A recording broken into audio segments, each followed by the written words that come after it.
Send them a scalpel. You looking at me, Dino? We're losing adrenaline now. You'll never amount to anything, Panther. Everybody clear! You scum! We've lost him.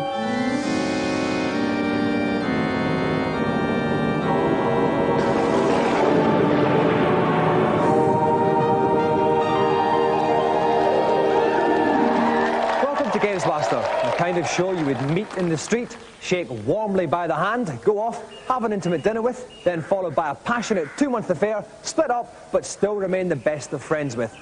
On today's show, we're featuring men and women whose job it is to dress up in lurid spandex costumes in an event we call Gladiators, Hard, Don't Make Me Laugh.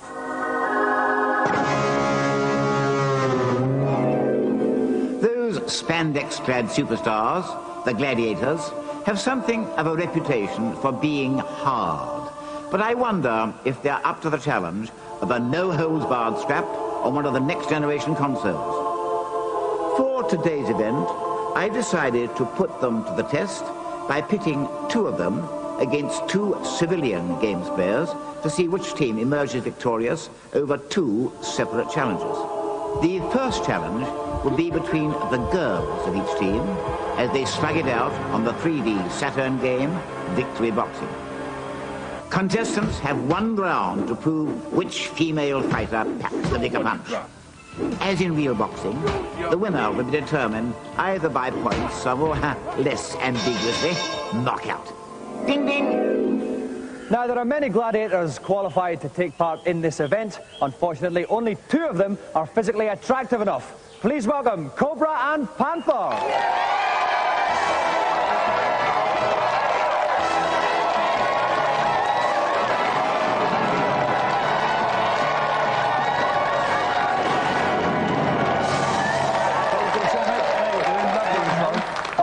To kind of butter up the guests a little bit, especially those with such fine physiques as yourself, Mick. Oh, you're too kind. Must be after something.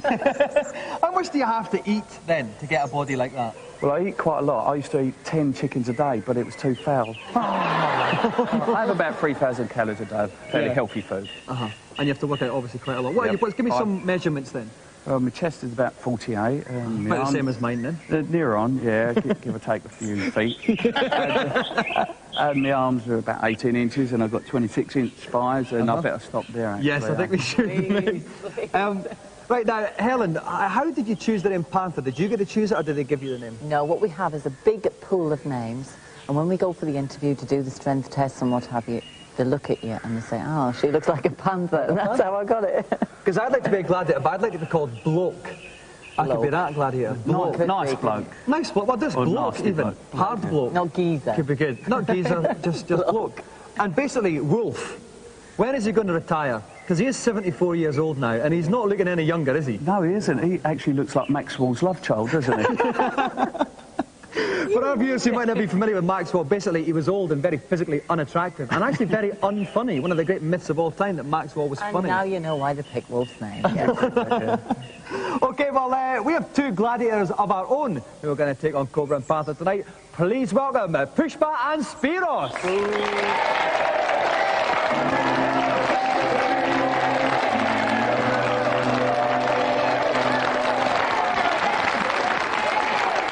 Okay, now, Pushpa, I'll start with you. I know that we often get boys on the show and we ask them if they have a girlfriend. I know you don't have a boyfriend just now, and I know that Cobra is your favourite gladiator. So, do you think there's any possibility of you two maybe Never know. Not sure. getting together? Now you've seen him in the flesh, does he measure up? No, not really. Right, that's it. Oh, that's a bit of pre-match tension starting there already. Spiros, if you were on Gladiators then, what event do you think you would handle the best? Atmospheres. Do you think, I almost think that'd be the toughest one. Yeah. Because I think you get a bit dizzy and everything. And I don't like the big steam that comes up at the end. Yeah. Oh, that's the nice bit. You put hairs on your chest as well. Not mine, unfortunately. You're quite a very smooth-chested man, aren't you? Yep, need it for aerodynamics, so it can go through the rings. Okay, right then, while Mick and I compare chest hair, we'll take a look at today's news.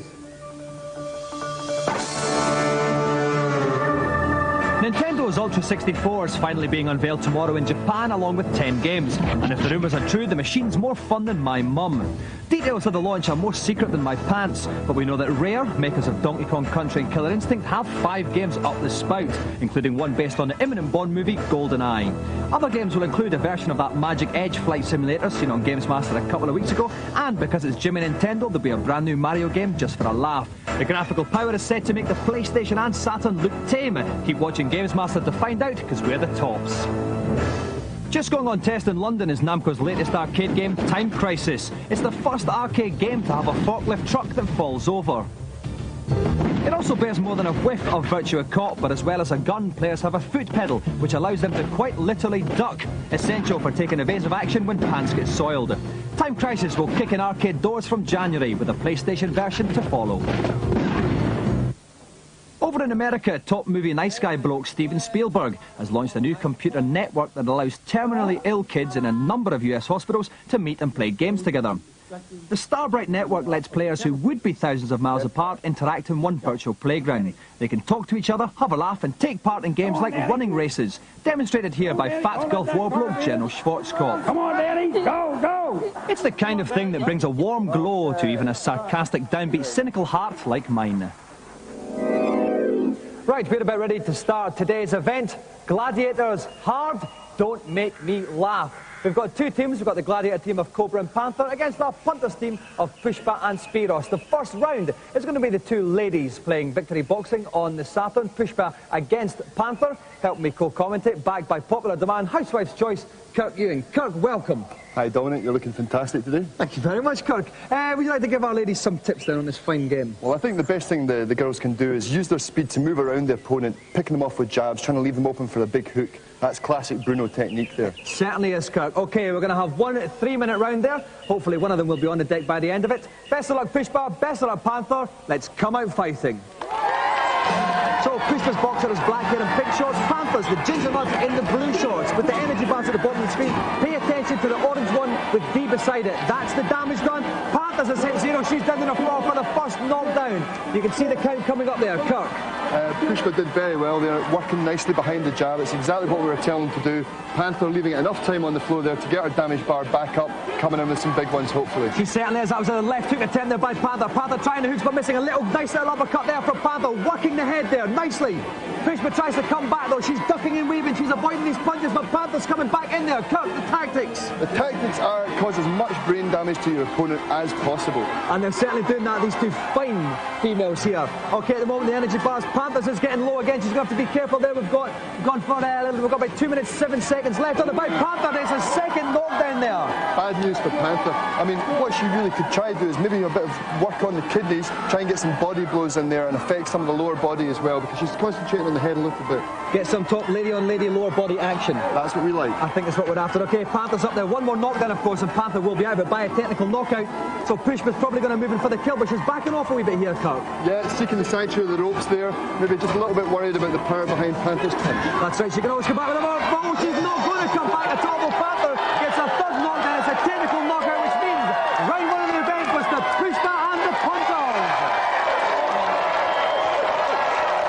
Well, Helen, knocked down 3 times within a minute. No, within a minute and a half. Not a particularly fine gladiatorial performance. Not really, but I think she was cheating. I think she was very, very lucky, and I'd love to see her play Powerball, and I'll take her on with real boxing gloves next time. I think a partner there is trying to cause a little bit of extra aggro there. I didn't mean to ask you actually there, Mick. You see that outfit there? Yes. Do you get jogger's nipple at all from that? Now and again I do, yes. It does chafe a little some bit. Cream on there and it's okay. And it comes up the Solves tree. it for them. That's fine.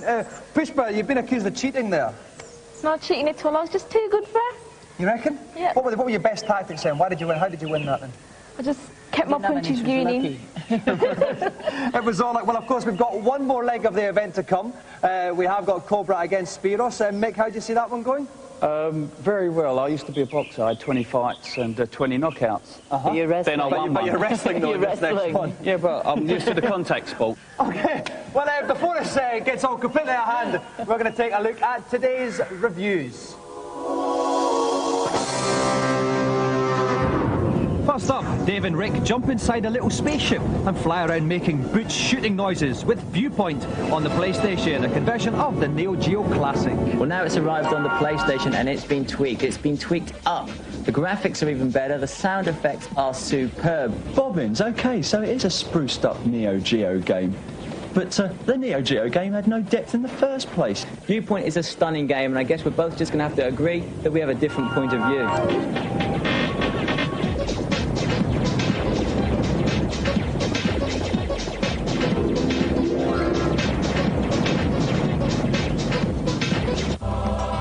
Now, most next-generation beat-em-ups have 3D rotating polygon texture map bitmaps with Gurad shading. Golden Axe the Duel, doesn't.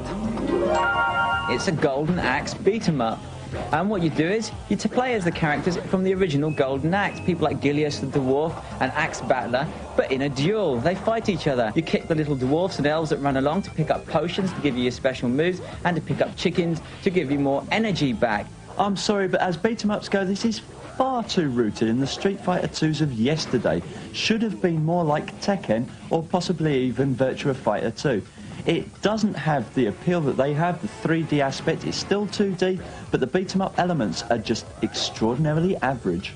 Yes, I'm afraid I enjoyed this game, but I do have to agree with Rick. Compared to some of the more state-of-the-art beat-em-ups, this one is slightly dated, but it is very stunning, it is very professional, and it also should appeal to older players like myself, who, from the hardcore days of the Mega Drive, might play with a slight tear in their eyes.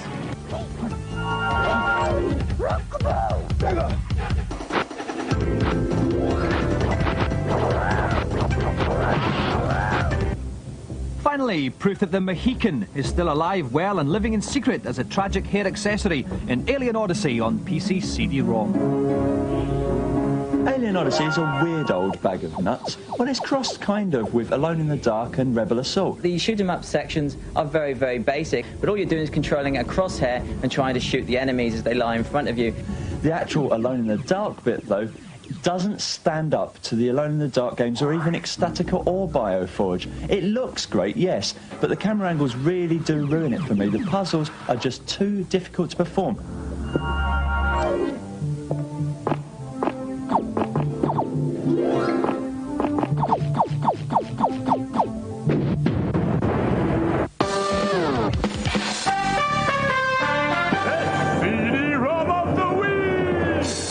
Welcome to the cinema of science fiction. A dimension of giant robots, awesome spaceships, mad scientists, and strange aliens. You've always dreamed of being the master of this movie universe. Now your dreams become reality. Sci-Fi Movie Machine is a CD-ROM for all those ladies and gentleblokes not content with uncreative jobs who reckon they're filmmakers. The package features classic B-movie clips which you can edit together into your very own self-indulgent special effects spectacular. It features dodgy-looking robots, dodgy-looking explosions, and the aliens, who are less frightening than my grand collecting for a fluffy puppy's holiday. As usual, the viewing screen is pretty small, but you do get a sense of achievement if you're funny that way. I'll be damned. I did it. Sci-Fi Movie Machine is released next year, unless someone's telling me lies.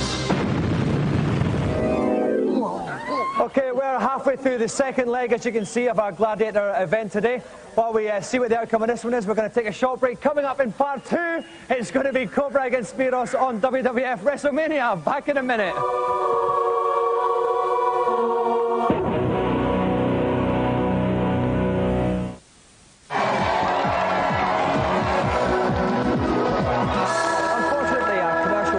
Game of Twisters got a little bit out of hand. While I try and revive our competitors in time for the second leg of our Gladiators event, we'll take a look at today's feature.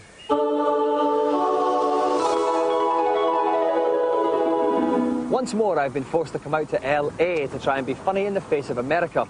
Wing Commander 3 sold 500,000 units worldwide. They're making the sequel, Wing Commander 4, just now, and it costs $8 million. We're going to have a look.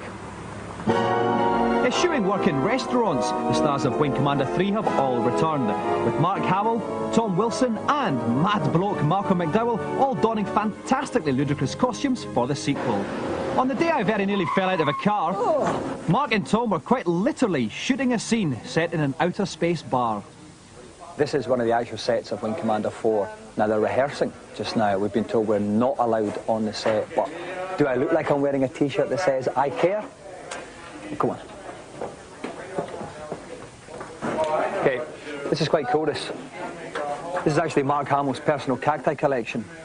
Every film or any game he works on, he demands that this be built into one of the sets. You might remember in Star Wars, he had a couple of ones in the back of the X-Wing, and in fact, if you lifted up R2-D2's helmet, there was a very small cactus in there, and that's the deal. No cactus, no show for Mark. Behind me, these are all the extras that are supposed to be hanging out in the bar, and the funny thing is that they've kind of dressed them up to look a little bit weird. But if you go to London any day of the week, this is what normal people look like. So, but the problem is like, it's Americans, do you know what I mean? This digital readout, you can see these numbers. This is actually the amount of money I'm earning as we're making this feature. I like to have this brought with me whenever we film any GamesMaster stuff, just so I can tell at any given time how rich I'm getting. Time for me to get cosy with Back to the Future veteran Tom Wilson. I'm here with Tom Wilson, who's reprising his role as Maniac in Wing Commander 4. Tom, what does Maniac get up to in this one? Maniac gets up to a lot of no good, as well he should. Quite right. In this one, actually, it was nice because Maniac was such a popular. You're scaring me. Maniac was such a popular character in Wing Commander 3. They brought Maniac back and enhanced the role quite a bit for me nicely, and they're paying me more, which is good. So you know, it's a winner all the way through. Any top fighting or top kissing action for you in the film? I never kiss anybody. I've been slapped in the head in so many roles, and I get slapped in the head several times in Wing Commander 4. You're probably best known for Back to the Future 1, 2, and 3. What was it like working with wee Michael? He's a very regular guy, a guy from Canada, and yeah, super. We had a ball. Do you think it's a problem? We fist fought a lot, but that's just to remain hard as nails. We fought, you know, each other. And if there was a Wing Commander 5, would you come back and do it? No, I don't care for any people here. Of course, no, I love doing Wing Commander. It's a lot of fun. Everyone's very, you know, very pleasant. And, you know, we've worked really hard on this one. I think it's a good one. So, hey, I'm into Wing Commander 18. Unfortunately, Mark Luke Skywalker Hamill was so intimidated by my unique interview style, he hid in the nearest prop. Mark, come on, mate. Come on. It'll be all right, honest, I promise, right? I won't ask you any weird questions, all right? Come on. It'll be a laugh. He's going to come. He's going to come. Eventually, I'd caught Mark with a makeup lady and said I'd tell his wife if he didn't talk to me about his character, Christopher. Mark, tell us a bit about what Christopher does in Wing Commander 4. Well, he thinks the war is over, you know. Just the way Mark thought the storyline was over, and I thought, you guys, I mean, if we're going to do this again, we can't have another big space combat game, can we? As successful as the last one was, I think the public would really be upset if we just rehashed the same old thing. And to me, this is even more intriguing because it's about the society readjusting after the war is over. Did you play Wing Commander 3 yourself? Yes, but not very well, Dominic. Yeah. I mean, we have hundreds of people that make me look like a superb pilot, but I get comments from my kids like, Dad, don't ever play this in front of my friends, okay? Is it a 100% battle of laughs working in a CD-ROM game?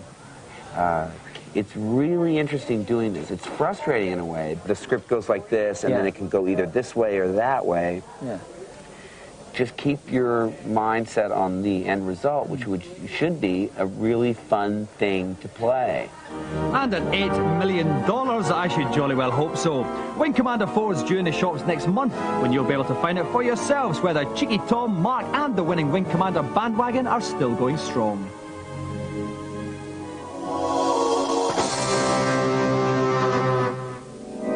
After Panther's pitiful performance on Victory Boxing, let's see if her teammate, Cobra, can prevent a whitewash as he steps into the ring on the PlayStation title WrestleMania. As usual in fighting games, players should try to use their special moves to secure a victory.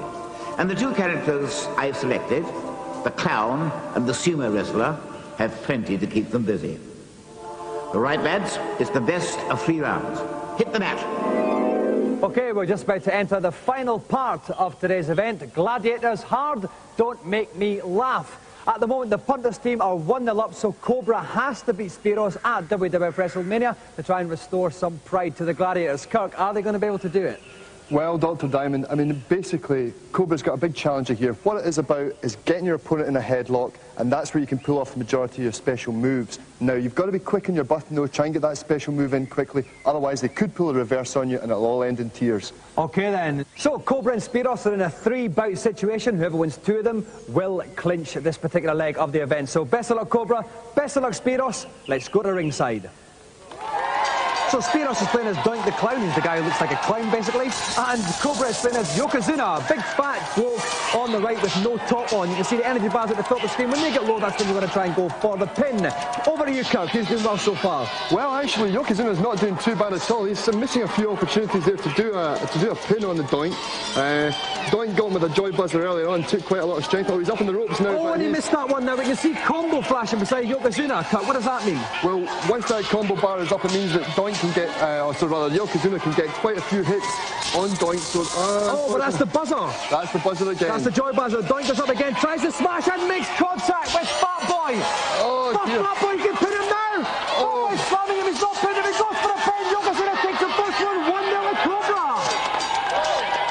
I wouldn't like those buckets on me, Dominic. That's got to count as an upset here, Kirk. Oh, no, here we go. Doink's combo. This is a fight back from Spiros. It certainly is. Yokozuna lost his lunch all over the ring there.